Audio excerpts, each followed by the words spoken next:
Alright, let's do this again. Hopefully the sound is better now, which would be nice. I'm not sure why the sound is bad. Last time it actually worked pretty fine. So I cannot tell you anything about this, why it's not too good.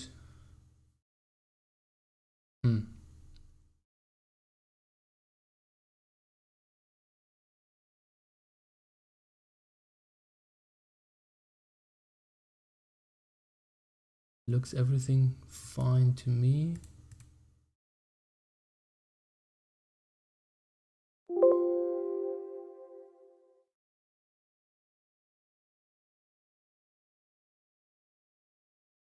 Okay, let's check if I can update it a little bit.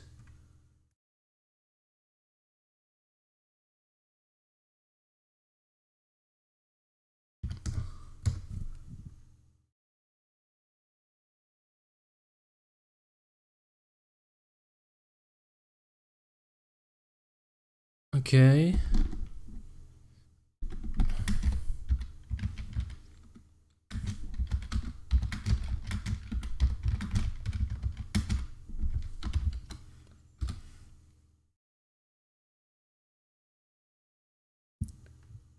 Hello. So hopefully now the sound is better. That would be nice.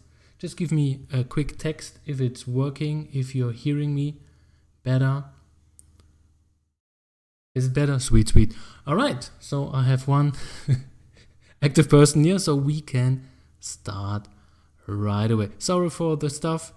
As usually, I am not too prepared for this. This is my second live stream, so please take that into consideration that I do a few hiccups here and there. But let's start with the good stuff. Hopefully you don't hear that stuff in the background.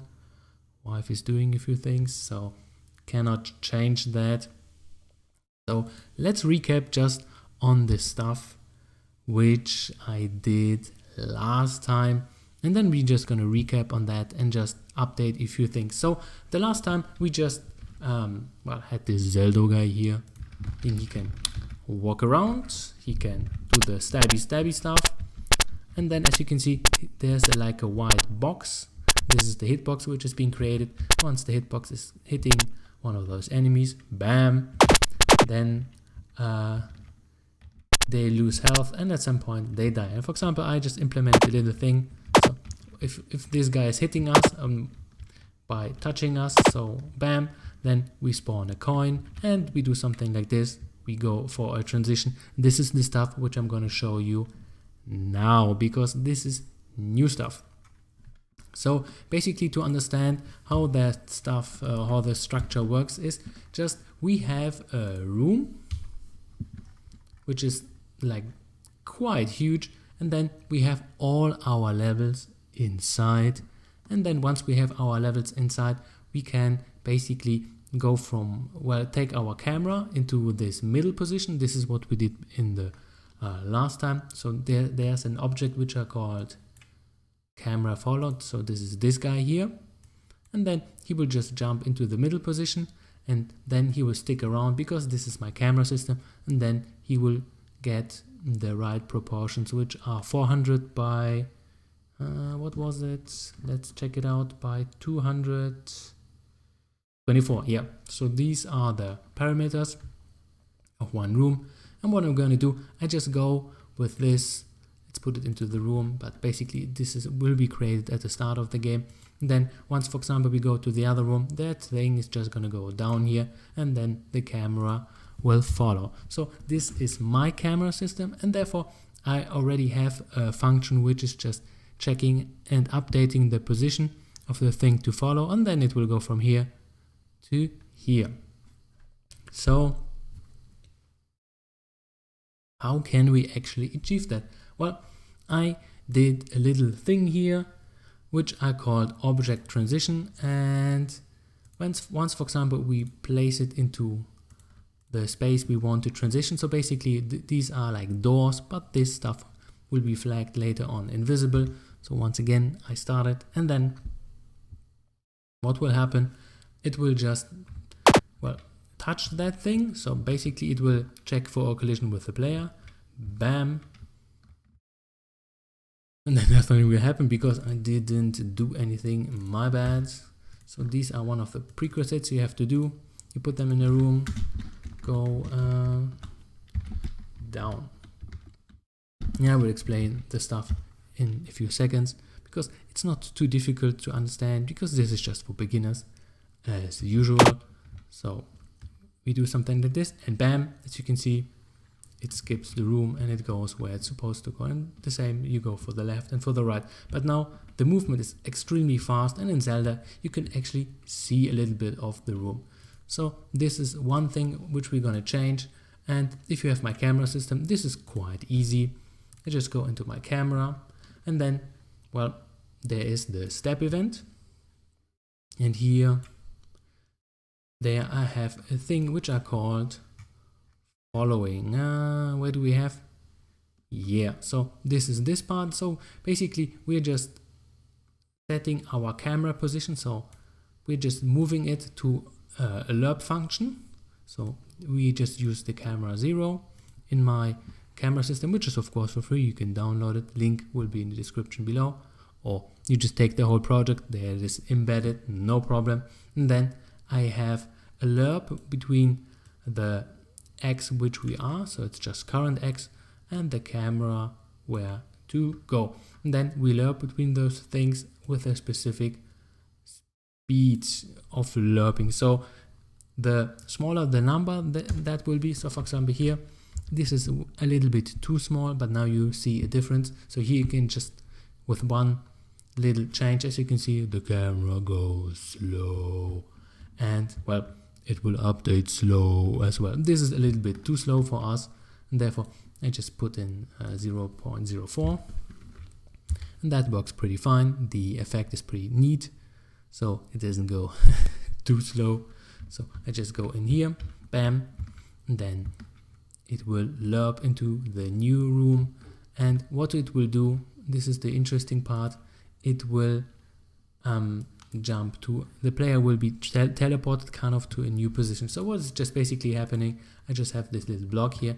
Once I'm having a collision with it, bam, the player is getting transported to here. And second of all, the camera follow thingy here will be from this point, well, move to this point instantly, and then the camera will follow slowly, depending what kind of lerping, so what kind of control, smooth scroll speed you're putting in here. And this is how it works, pretty easy peasy, so no problem. So how does actually this thing work? And therefore I just gonna kill everything so you can actually see all the stuff in advance. Note, let's check this out, kill it, then kill that, which was collision, so I know, and then the alarm here, does this, okay, here we go into alarm 0, so I just kill all that stuff, so you see step by step what is basically happening here. Yeah, so first of all, this is just a block which is just represented by 16 by 16, just a thing, I don't know, you do something like this, bam, this is your sprite, and later on you will just flag it as invisible, because you don't really need it. So for example, once the game is started, you just go here, visible, invisible, it doesn't really matter because it is still around, and then it is checking for a collision with the player. So we just go and add event, collision, and then I don't know, player we don't have, so the player is here, and bam, and then we can put in some code. But first, let's start with the easy stuff. So what do we need to understand for this to work? First of all, we need 4 kinds of types. So the first type will be like one when we're hitting here, so this is saying, hey, my direction is downwards, so I need the player to be spawned in here. And well, the thing which is following, so the object camera follow, is just going down, bam, to this position as well. So we need to update the position of the player and update the position of the camera to follow. And therefore we need to grab a few things. First of all, we grab two values, but they are gonna get they're gonna get updated later on. I just call it grab X and grab Y of the thing where the camera is following. So my camera works like this. You can of course deactivate it. At my very start, this is how it works. It basically just says, hey, what is your display height? What is your display width? Then it goes through different kind of resolutions, and then it applies it to the application surface. So the whole thing which you're seeing on the screen, so your display size of your monitor is the same as the application surface, the thing which is being drawn on the screen, and therefore everything is going to get reset. It is 1-to-1, which is kind of a neat effect. So with this camera system you can have quite a zoomed in pixel art game, so like this or something like this, but still those things are getting scaled up. But still, if you want, for example, to have some how can I call that, GUI elements, which definitely look a little bit more better than this stuff, because these are really hard blocks, yeah, then you can have both with a great GUI which looks looking kind of crisp and very neat, but with a upscaled pixel art game like this Zelda 1 clone. So let's check the chat. I guess somebody there besides you, Omar. Yeah, let's see how many people are watching. A little bit. 3. Yay. Okay. So let's go further in. After this, I'm going to show you how to do the transition thing, which is a kind of a cool effect. Then you can, I don't know, vote on the next stuff, because what do I have? I can go and explain a little bit arrays if you like. Then I can show some gold coins, which are just a thing which is following. Then I can show you this steal thing. So we can do something like this. For example, the player is hitting an enemy, then he will lose some money, so what you saw in the very beginning, or we can lose, let's say, the bomb, because he can, when he is ready, so when we loaded the whole thing, the player has 2 attacks, one with a sword, which I guess you cannot lose, because then it would be kind of difficult to fight through on, and then the second weapon, which is the bomb, and these guys can kind of steal it when you touch them. This can we implement, no problem. Collision on the sides, not today, because that would be a little bit hard, and I only have 1 hour to do all the streams, so basically I'm a little bit limited on time, so sorry for that, but I guess in 1 hour we can do a few things. So just write me what you want to have, and one of the things I can do after the transition of the camera. So, or if you're just having some other questions where you think like, hey, show me live, I actually want to understand something which is not too complex, because, well, it's a little bit difficult to do that live. But let's see if there's anything you specifically want. So let's go back into our transition thing, because here we need to grab the X and Y value, which is the thing. It's a little bit difficult to understand, because this thing is sitting here, and this is the X and Y, and that's why I made it a little bit red. And then we need to grab this position, and for example, once we go down, we just need to update its Y position, so it goes down to this position, which is kind of easy to do, but later on that point. So let's see, what else do we do? Then we need to have, but like kind of a state machine, just checking, hey, where do you want to go? And for now, there's nothing in there.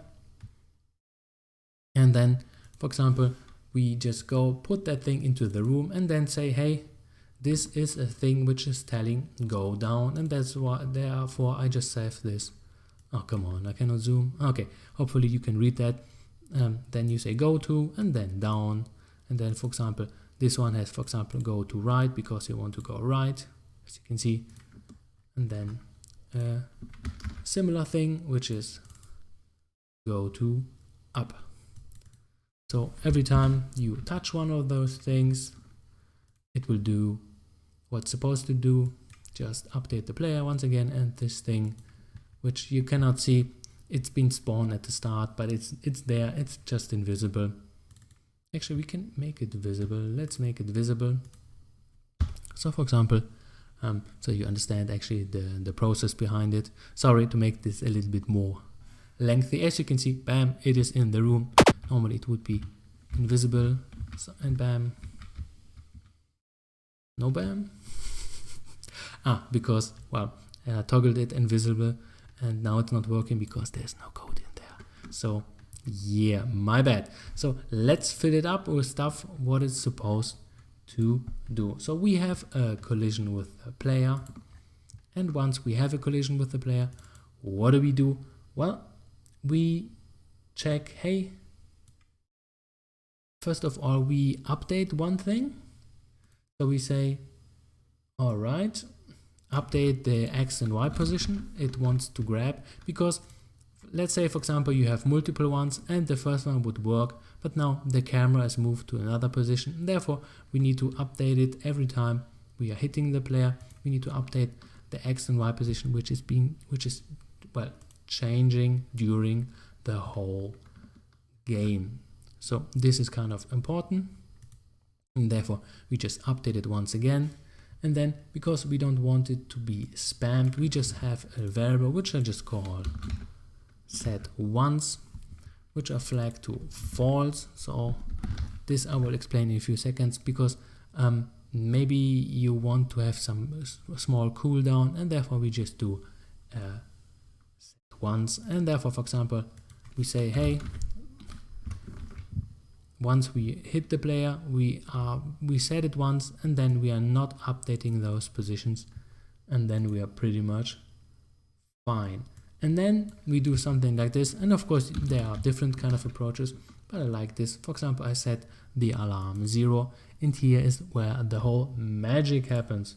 And what kind of magic? Well, not a lot of magic, but I just take a switch statement, then I close it. And then this is the thing which we put it at the start. So go to, then we're checking, hey, what is your function once we're hitting the player? And then we say case, let's say, for example, let's go for down,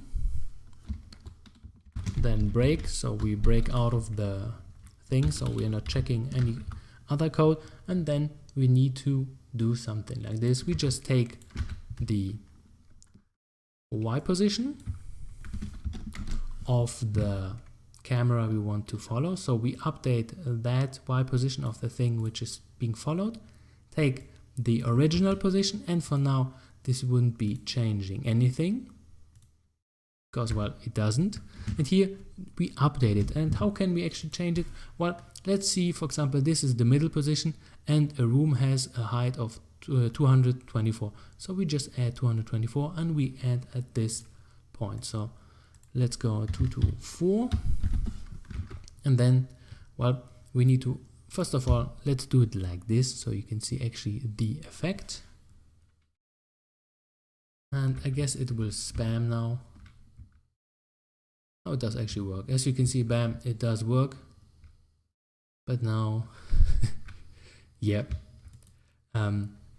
it isn't working completely as intended, because our player is being stuck in this field. This is not too good in my opinion, and therefore we need to update the position of the player as well. So what do? We just take our object player Y position as well, and then add to, and this is what I calculated, but you can do, of course, the thing as you want. But here I just say, hey, I want my Y position to be the stuff which we grabbed.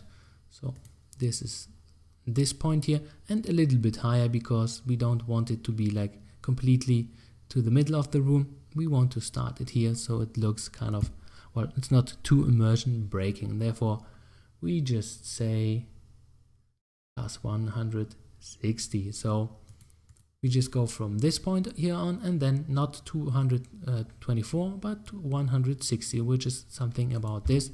So let's check it out so you actually see the code full swing action. How's it going? It's going good, thanks.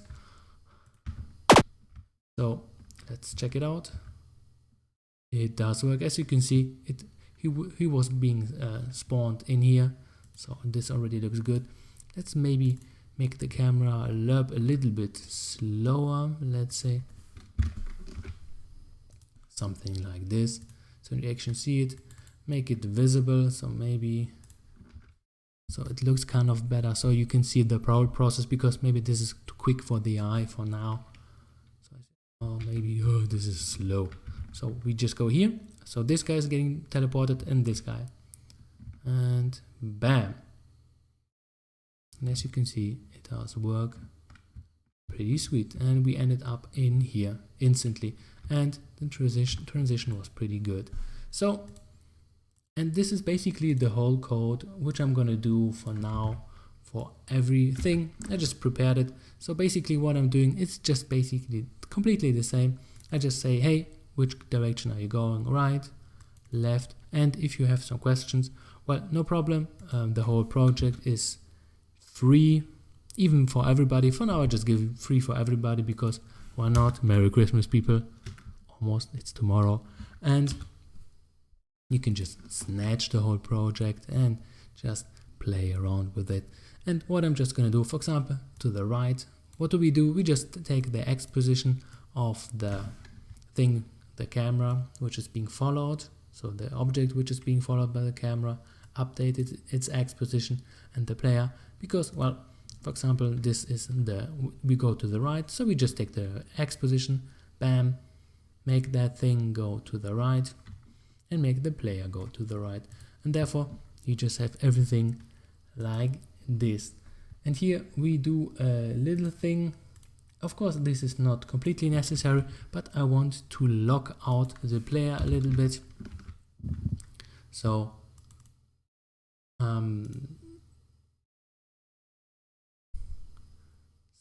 false alarm. So here I just do a thing like this, which I think you don't have to do that. But for example, I do that on the collision. So I don't want to update anything. I don't want to change anything if our set once variable is not false. So for example, once we have one collision, then we update it once and let it cool down. And this is how it follows. So we just say, hey, set once, which is at start false. Then we update our camera. Then we trigger no, don't update anything. Then we go to our alarm 0. Then we jump to the new position. Then we let it cool down for 60. And then once we hit, then we reset set once false. And then we can have the collision to do its thing again. And then we can basically loop. So let's check it out if I did this correctly here. Up. So let's check it out if it does work. I guess it does. So let's see. Yeah, so we are going and bam, teleported up,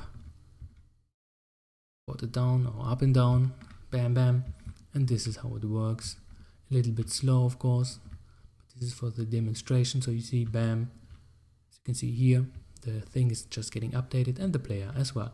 And because the movement is kind of almost not too fast, but fast enough, so people won't be seeing that this guy is actually getting teleported from left to right and from down to up and so on.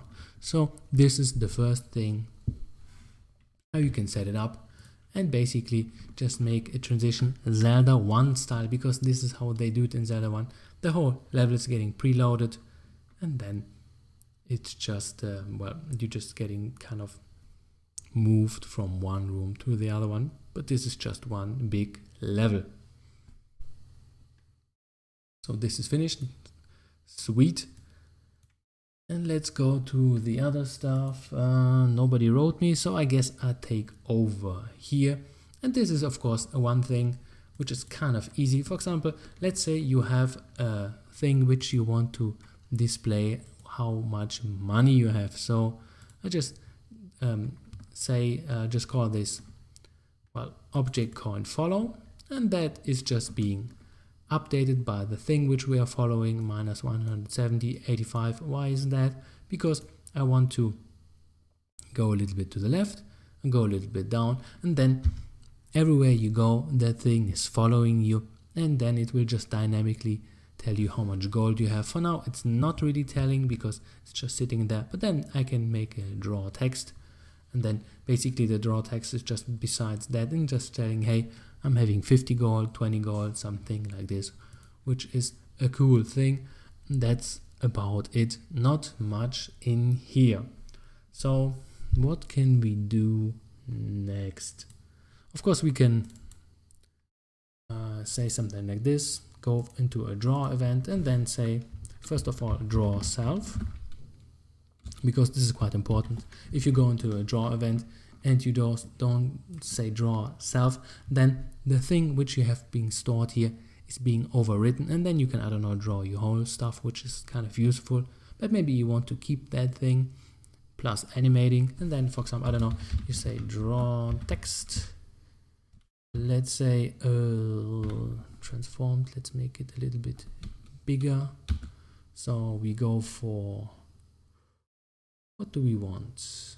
Draw, because this is relative, let's say X and Y, put it a little bit to the right, so this is has a size of 16, so let's go for 20. And how is it being aligned? I guess top left, yeah. So we just go with Y, for now it's good. Then we have maybe in my controller a variable which is called money, for now it's just 0. Then we just put it in, bam. Of course we need to take the thing from where it is, so basically what you do, you just say, hey, object controller money, then it will draw the string, which is just, or the number, because here it's just converting it to a string automatically for you. And then let's say 1 1, but I guess the scale is not what we're looking for, because string, what the hell is happening here? Okay, forgot the comma. And then angle 0, and let's check it out, how it does look like, because a lot of games you just do the same. So this is no biggie here. So come on, as you can see, now you have the number here, and then it will draw your money. And a lot of times people just do something like this, and this of course you can do as well. You just go and draw an X, but as a string, make it a little bit smaller, so let's say 0.8, 0.8, then we just go for, say, 25, and then you have this amount of money, which is a quite easy and kind of cheap way to do that. Yeah, maybe a little bit more. Put that a little bit to, let's say, 18, 25, 27.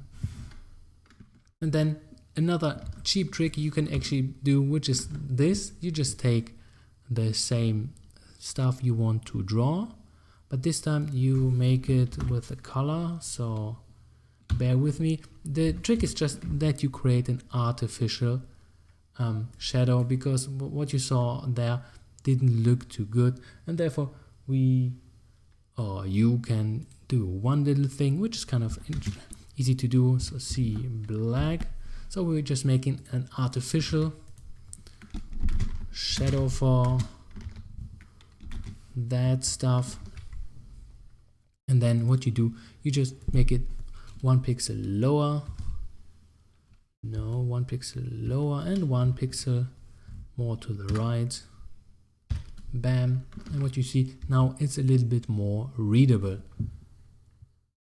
Come on, start.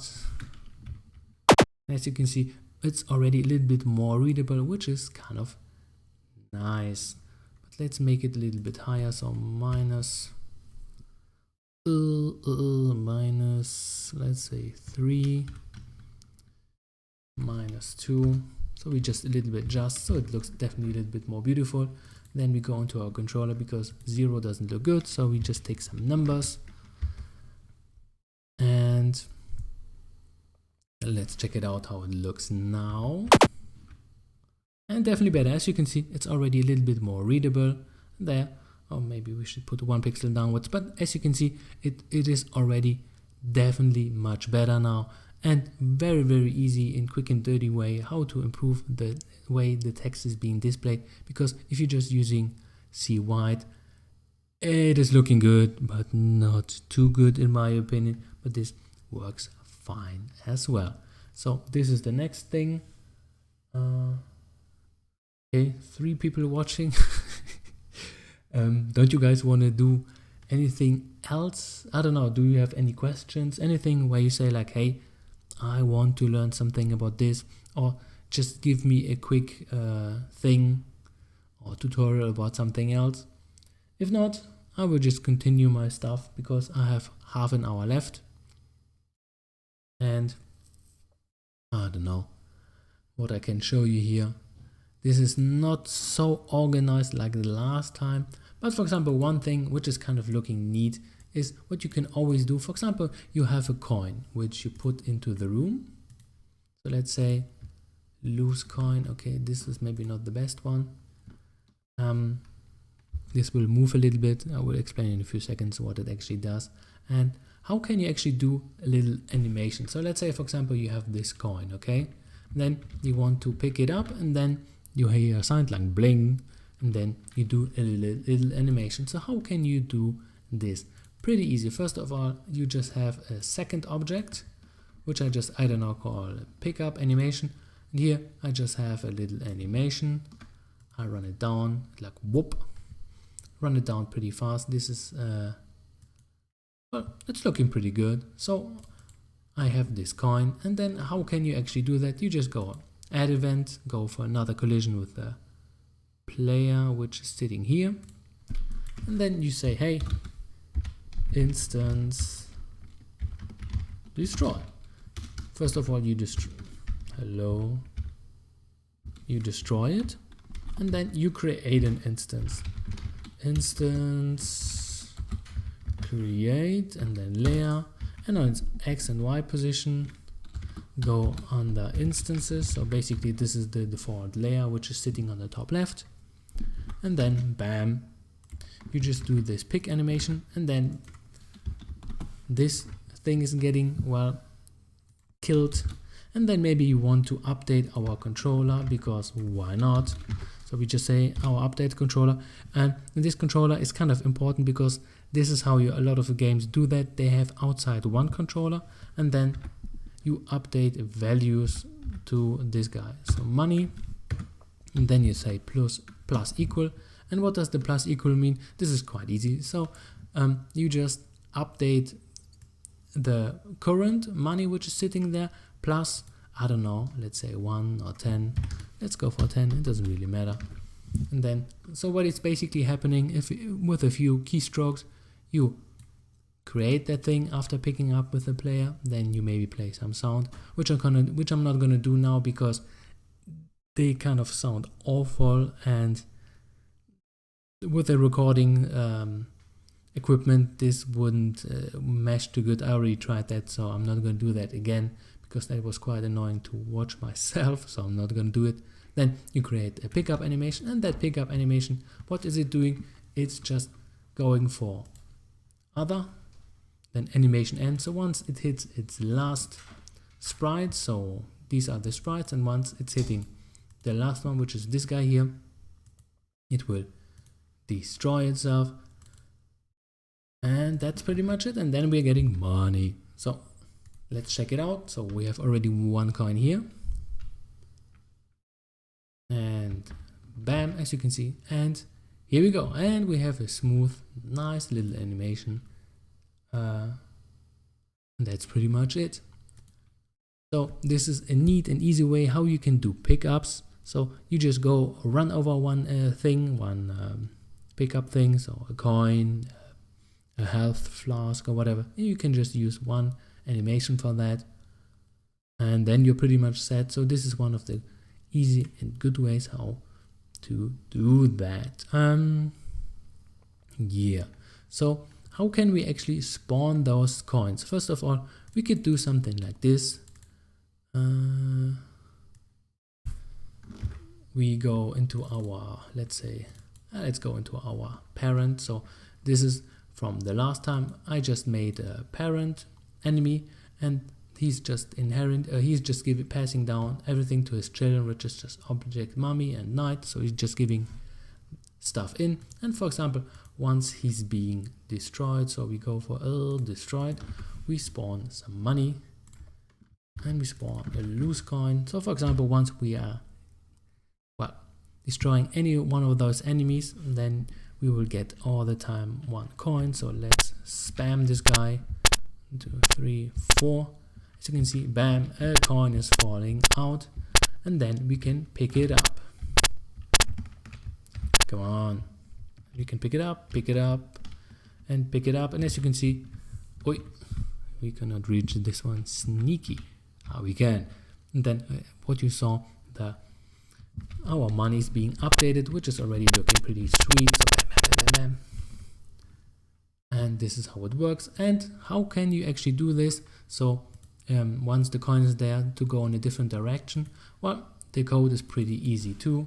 So what you just do is, this is our pickup, but we just go, hey, go in a random direction. So we just say random range for the direction, and then we set a speed for a random range. Of course, you can go for random, but then it would be 1 or 2, but maybe you want to have an in-between value. So this is how this could actually work, and then you just let it run. But for example, if you would do this and not decrease the speed, it will just go for infinity in this direction, which is set once, and with this speed for infinity. And maybe you don't want that, you want it to halt at some point, and therefore I just go into the step event, and then once again I just update the current speed and minus decreased value, which is kind of small, and then I say, hey, once the value is quite small of our speed, we set it to 0 and the decrease 0, and that code is pretty much making no sense at the end, because, well, it doesn't do anything. It's just decreasing, and then it just becomes 0, and then 0 minus 0 is 0. So nothing is happening, and then the coin will halt. And this is how you can spawn top down some coins, which is kind of easy. So every time you spawn a new coin, it will start flying. And it's, for example, if it flies in my direction, I would pick it up immediately, but I don't have the luck here. Come on. See, maybe here. Nope. But as you can see, they're halting, and then you can pick them up. So this is pretty easy stuff. Nachricht zurückgezogen. Okay. Didn't even know that you can cancel your messages in the live stream back. Okay, why not? I don't care. You can say whatever you like. There's no censorship here, at least for now, and at least not from my side. YouTube maybe does it differently, but here I'm not gonna censor you for now. So this is one of the other things, which is just giving a nice and neat effect to your game. So what I just kind of showed you for the guys, I guess nobody else. Of course, it's not totally a Zelda clone. It's completely not looking like Zelda. Hello. This is a completely different new game. So all similarities are pure coincidental. Of course not. So I don't know, what else can I show you? I had this coin, the transition. Let's check, what do I have on my list here? Explain camera system. Yep, did erase. Okay, rupees, steal item. I did. Hello. Throw glowing swords. Actually, I could do that too. Let's see, do I have a sword which I can throw? because this was actually kind of a neat effect. Hero sword, I do have one. Okay, so I guess we can make one of those here. So we just throwing a sword, and then, well, this I didn't prepare, so I guess there will be maybe some hiccups, but I don't think so. So object sword throw, and here we're gonna do a few things. First of all, I want it to, well, be tinted. So what I'm gonna do, I just set an alarm, alarm, and write it like this, and then every time we hit an alarm, we just give it a different random. Do we give it a random? Yeah, we just give it a random color. So let's go for 2 for now. Now let's spam it, let's say every 8 steps. And then let's go into alarm. So we actually do something, and then we say image blend. Then we say choose, and this is a kind of a neat way how, if you wanted to give some random value, you just say choose, and then all the stuff which you're putting in the choose thing, it will pick one of those. So we go for C white, then C black, C blue, no blue, C red, C purple, yeah, why not, let's go for purple. And then our image blend is gonna get changed to one of those guys here, and then we need to alarm, we need to reset our alarm. So the 0, 1 for 8, and then we have a circle, so every time it will be updated, but now it is not flying anywhere, it's just animating. And of course we need to give it a sprite, and for now we need to spawn it. So let's say let's go into our player, then when he attacks with the sword, we do something. Okay, last position, right? Yeah, okay, let's put it in here, why not? So let's spam our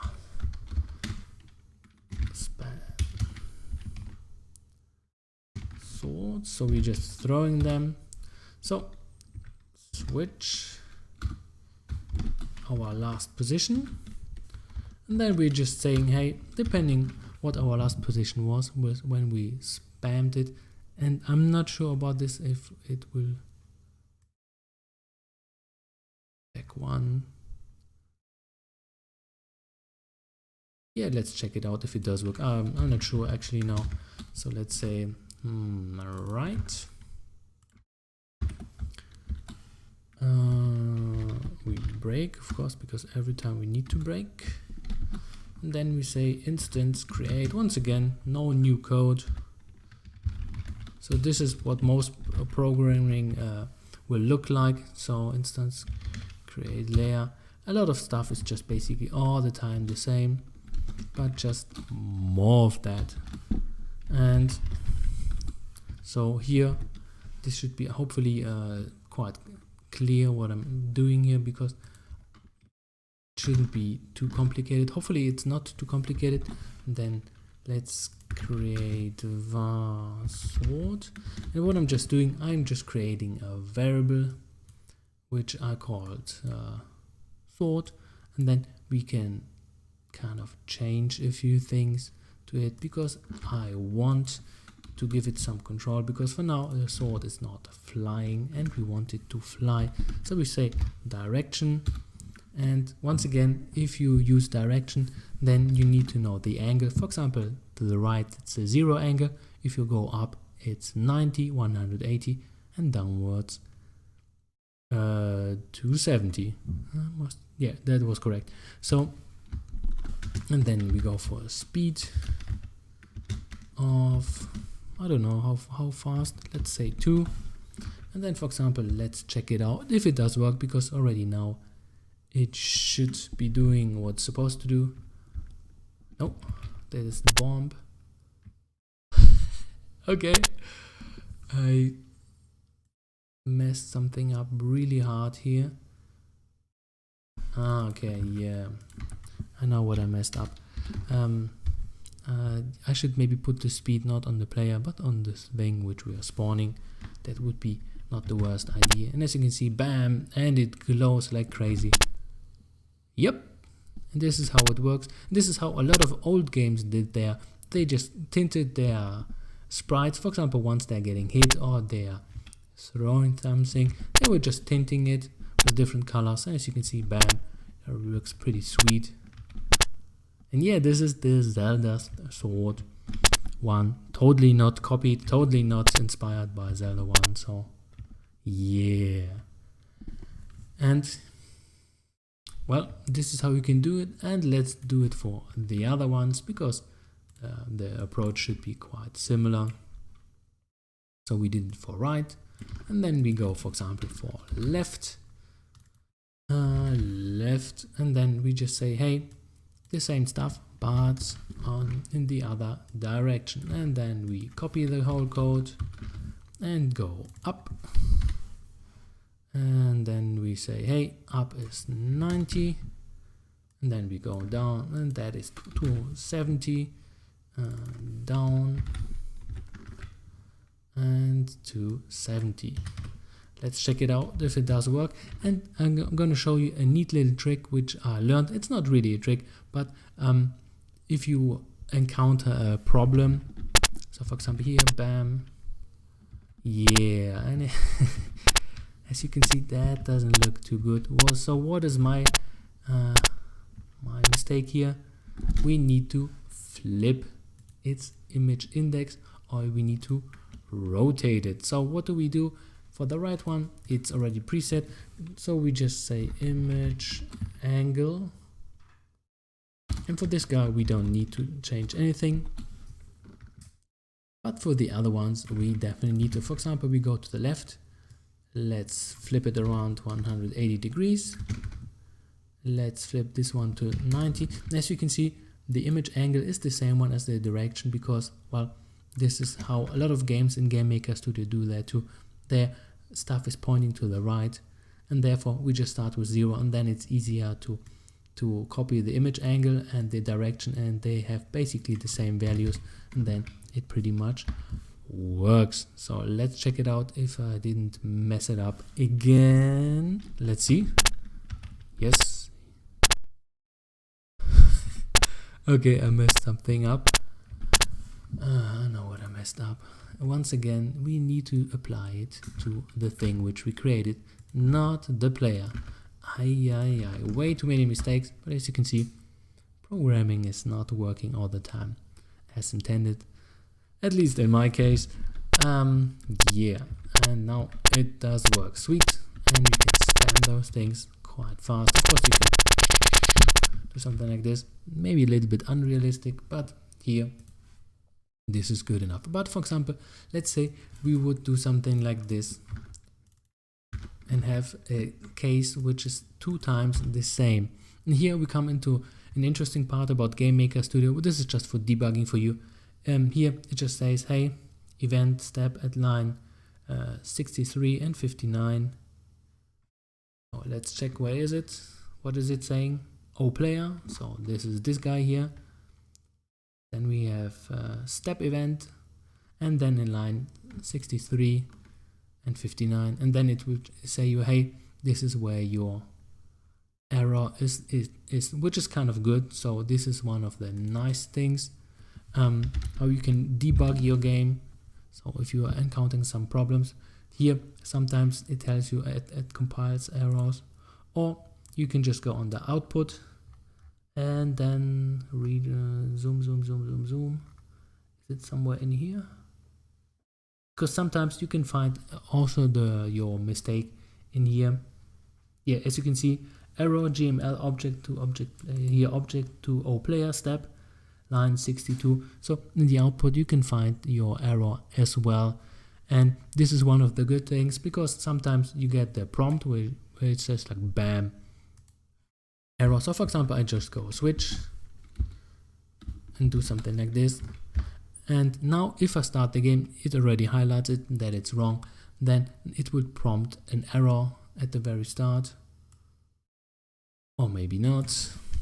Let's say we use a variable blah, blah, blah, we call it xxx is 0 to is so, and this variable hasn't been well created in our create event, and now it will throw an error. So this is how you can actually package out things,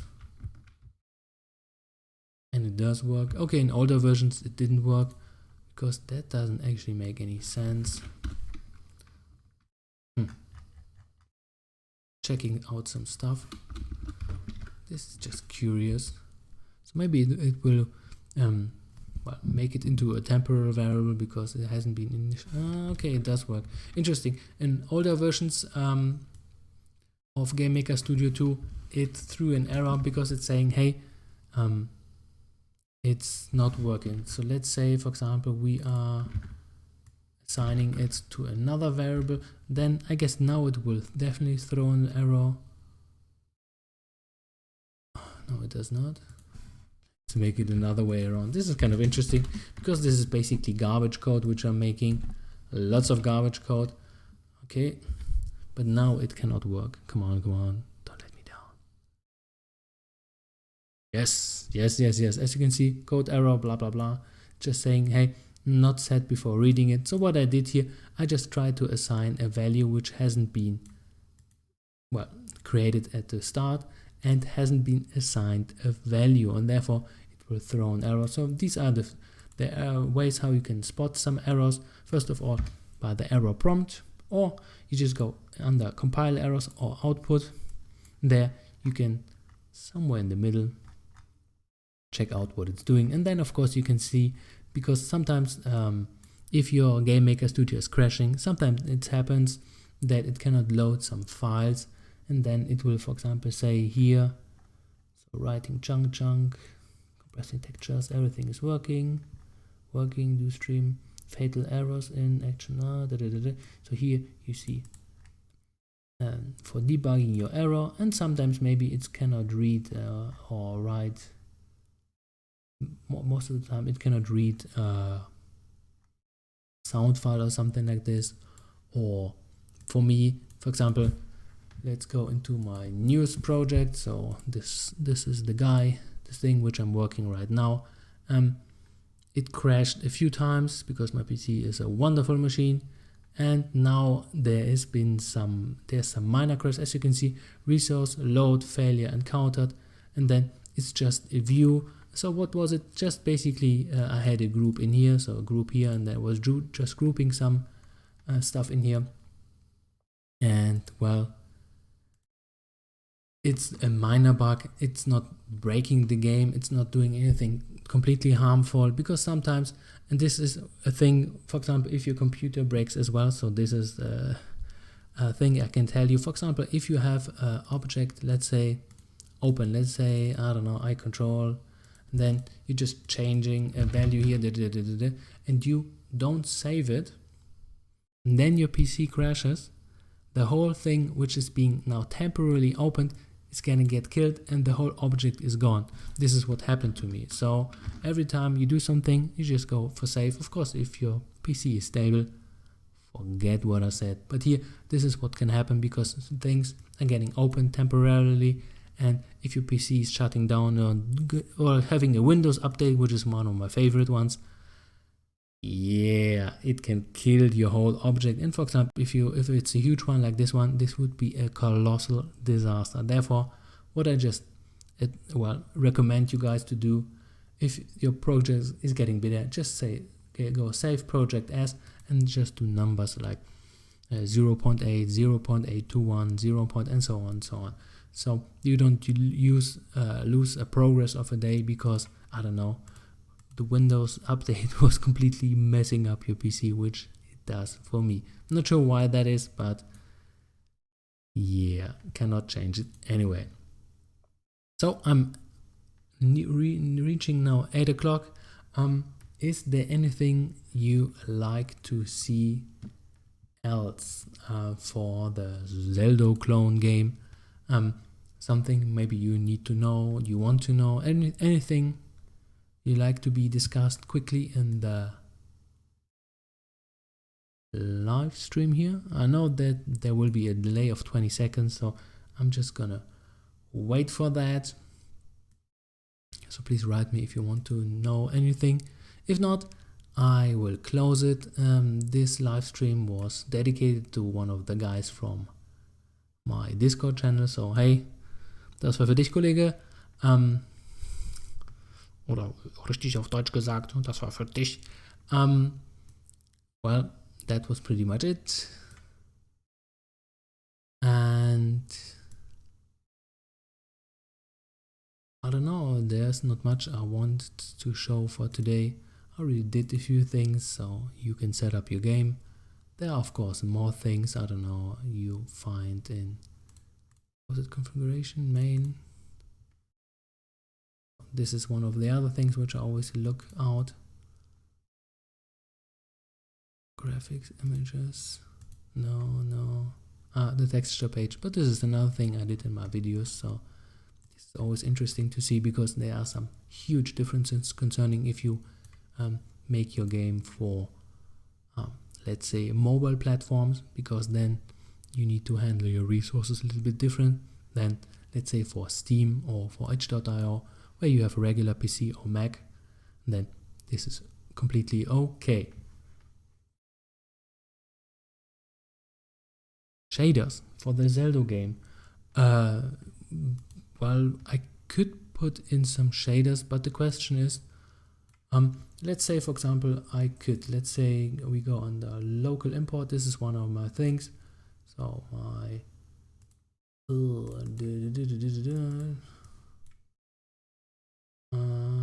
production project GMS local import. For example, I could put in some shaders. Shaders is never a problem.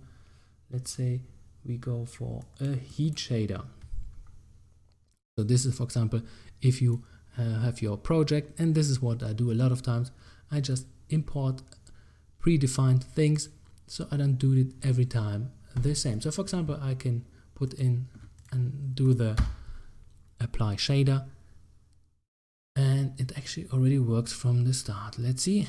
Yeah, so this is one of the shaders. If you wanted to see shader, now you have Zeldo with some some wobbly thing. This is how you can apply shaders. Shaders are not too difficult. Well, why not? Let's do a little crash course in shaders, and this is the easiest one, which I'm gonna do. So basically, a shader is a thing which you find here. It consists of the pixel shader, which is this guy here, and the pass-through shader. Checking. Okay, so you have the vertex shader and the pass-through fragment shader, or the pixel shader, and here there is what you do most of the time. So here you just get a pixel result. So basically you just do some calculations and then you apply the pixel. This is just one pixel, and you do, as you can imagine, if you have a big screen, there's quite a lot of calculations here, but with modern graphics card, this is no problem. So this is just like lightning fast, and therefore you have these cool things. And what I'm just gonna do here, I just put a sinus wave through the whole application surface, so through the whole shader, and then I just take the X and Y coordinates, put it through a frequency, and so on, and then we get this wavy thing which you saw in the start. And the other thing is you need of course an object to reach the shader, and therefore I just call it, I don't know, object apply shader. There you need to have a few things, for example a uniform, and the uniform is quite important because here you want to put stuff into the shader, because shaders are kind of separate units. You cannot just, I don't know, write some stuff in here which you have like in the other object. This stuff is different, it is type sensitive, you have vectors here, and it is not as flexible as GMS in all your other objects. Therefore you need to understand a little bit about the syntax up front. But for example here you need to, for example, things which you want to, first of all, you need to access stuff which is in there. So you need to create it, a uniform. Here you grab it. And then, for example, draw GUI, you start the shader, you end the shader, and then you apply your stuff which you want to put in your shader. So you put it between those two things, so start and end. And then the whole thing which you change, you apply it, for example, to the application surface, aka your whole screen. And then, for example, once you run it, then you can get an effect like this. And if you're thinking, well, of course, you can import a lot of things. So this is what I do. I just, for example, when I start my game, I need a few basic things. So what I always import is an ease in and ease out function, which I already have. Then I import my camera. So I can, as you can see now the application shader. And if you go and zoom in, definitely more than not that visible. But for example, if you zoom out, it looks a little bit different. So yeah, this looks like this definitely looks fun. But as you can see, it's just distorting everything on the screen. And for example, once we zoom in, all the stuff which is outside won't be applied. So this is just the application surface because this is on the screen. But once again, what do I import? I import my camera, ease in and ease out function from time to time. And I have a script for movement, so I don't have to write the whole code again. And then, I don't know, some hit effects, some particle effects, shaders, of course. If I need them, I just import them, bam. As you can see, just put the thing in the room. It automatically works, which is kind of beautiful. I love shaders. So they're kind of complex to set up, but once you have them, bam, put it in, works, no problem. So this is how you can do that. And of course, shaders are great, but for beginners, I wouldn't recommend using them because they are kind of complex to understand because of their syntax, and they don't allow any mistakes. If you do one, the whole thing doesn't work. So you need to have some patience with that, and you need to understand some basics and some advanced mechanics to that. But once you are a little bit more versed with programming, then I guess it's not a big deal.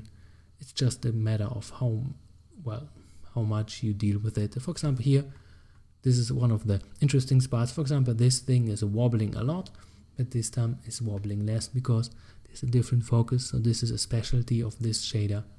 Pretty cool stuff. And yeah, but shaders are just, in the end, cosmetic things, which is just making the game more beautiful than it basically is. It's just the same with a lighting engine. You just put in some stuff, then it glows, and then you see some gradients and stuff. Pretty cool stuff, but in the end, just prettying up things. And yeah, this is just their function. Nothing special about it. I don't know, there's no big magic about shaders. They just do their thing and are pretty efficient concerning their application. So basically, they don't take too many resources. For example, you can completely mess up your game if you put a loop in a loop in a loop and just do some calculations. That can really mess up your frames per second. But a shader, solid stuff, because this is going directly to the graphics card and not your CPU, which needs to do lots of calculations in there.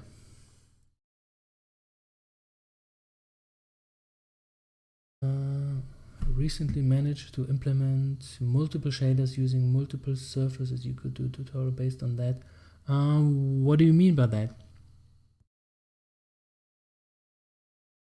Are those shaders based on layers in sense of, for example, this shader is one of the simplest ones, just basically bam on your whole screen. But of course, I guess what you are referring to is to have a surface and then change only the surface with the shader. Of course, this is what I could do, but the question is, how many shaders do you want to clamp above each other? So I'm just curious, what kind of effects do you want to have?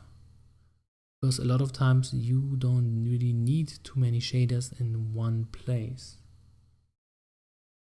But again, I have to wait 20 seconds. Ah, come on.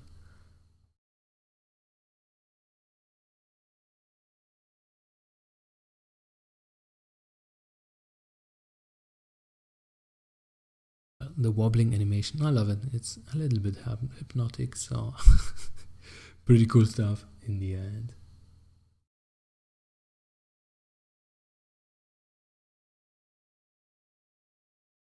Well, okay, I'm gonna okay, a blur shader is not it's not a big deal, but the point is I already have one in stock, but blur can be kind of distracting if you don't want the effect. For example, blur is being used if you have a very quick movement or something, then a blur effect is very, very nice.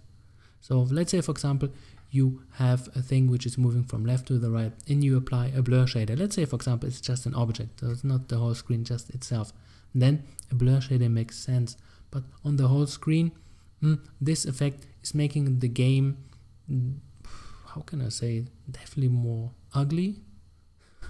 So this is one thing, but blur pixelate, yeah, pixelate I can actually show you. So let's go. Hopefully this will not be too loud concerning the music, because I already have a pixelate shader here on the game. For example, once I started and I enter a room. Actually, I wanted to show the trailer later on, but I'm gonna do it now. Merry Christmas. So here you go. Come on, start faster. Hopefully it's definitely not too loud.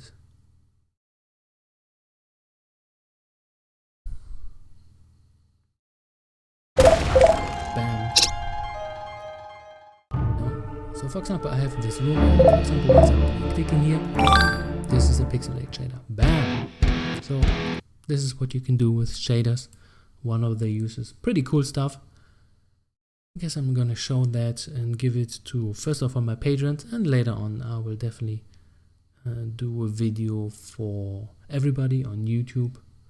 But for now, well, that is it.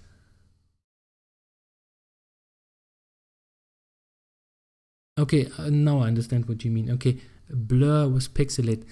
Okay, there it definitely makes sense. Then you have two shaders overlapping, or just one big shader which is doing the whole thing in one swoop. Because in the end, for example, my pixelate shader is just, again, just on the whole application surface. It's just taking everything and pixelating it up and down, so you can do it both directions. Alright, so that was pretty much it for today. Hopefully you enjoyed it. Have a good one. Wanna Bindi.